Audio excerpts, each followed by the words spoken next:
Nik, najprej seveda čestitke za to uvrstitev na olimpijske igre. Seveda prvo vprašanje, ki ponavadi športnikom najbolj ne ugaja. Kakšni so občutki?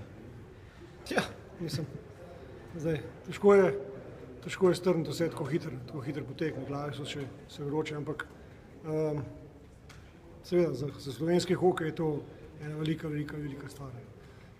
Uvrstiti se že drugič zapored na olimpijske igre je bilo nekako nepredstavljivo, ampak spet smo dokazali, verjeli smo v to, dokazali smo, da imamo kvaliteto.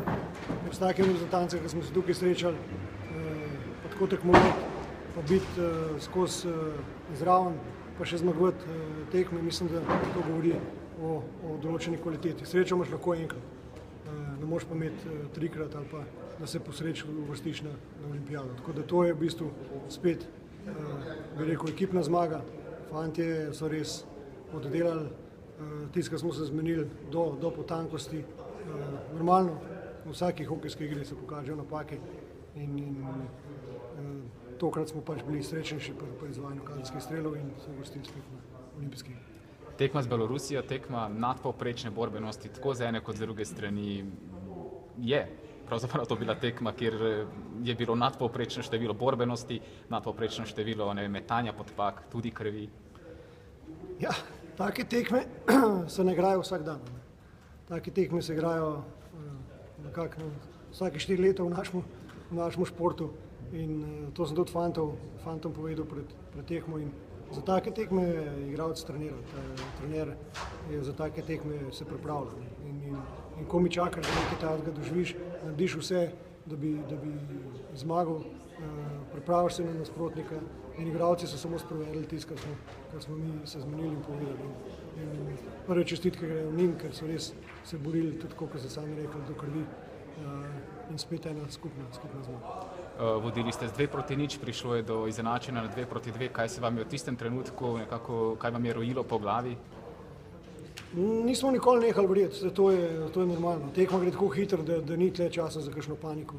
Fantje so verjeli naprej, delali smo iste stvari, ki smo bili prej dogovorjeni, pač dobiš 2 zadetka, seveda jih nočeš, ampak to se zgodi in na take stvari moraš biti pripravljen, to te ne sme vrši stirati. Z tistega smo se kar dobro pobrali. Moram reči, da smo imeli zrelejše priložnosti za dosego tretjega zadetka in bi lahko tam že zaključil samo tekmo, ampak kljub temu, imeli smo tudi kazenskih strel, pa tisto ni šlo, ampak smo verjeli do konca tudi samo overtime, ki je zdaj malo nenavadno zaradi tega 3-3. Fantje mogoče niso toliko vajeni, kljub temu, da smo tudi to na treningu delali, ampak je drugače na tekmi, ko si izmatran.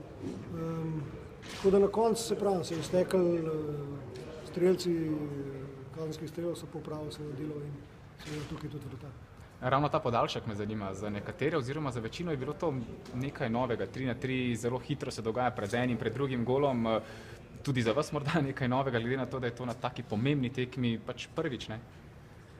Ja, mislim, poskušajo spreminjati pravila, da bi padel gol pred izvajanjem teh kazenskih strelov. Kazenski streli so res neka loterija, ne? In pač probajo nanesti tako, da bi gol padel.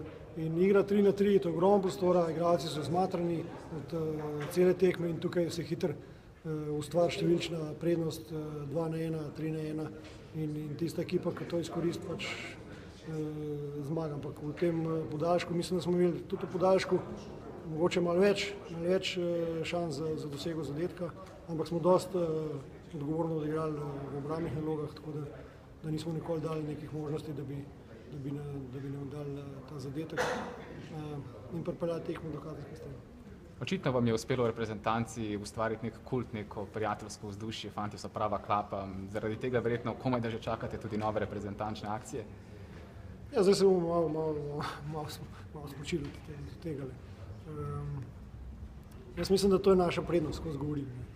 V bistvu smo majhni, imamo majhen izbor igralcev, nimamo takih pogojev kot reprezentanca recimo Belorusije in podobne, ampak nekako s to borbenostjo, s tem ekipnim duhom to nadoknadimo. Nedvomno pa moram še enkrat poudariti tukaj, da imamo kvaliteto, kar dokazujemo znova in znova. Hvala lepa, veliko sreče naprej. Hvala.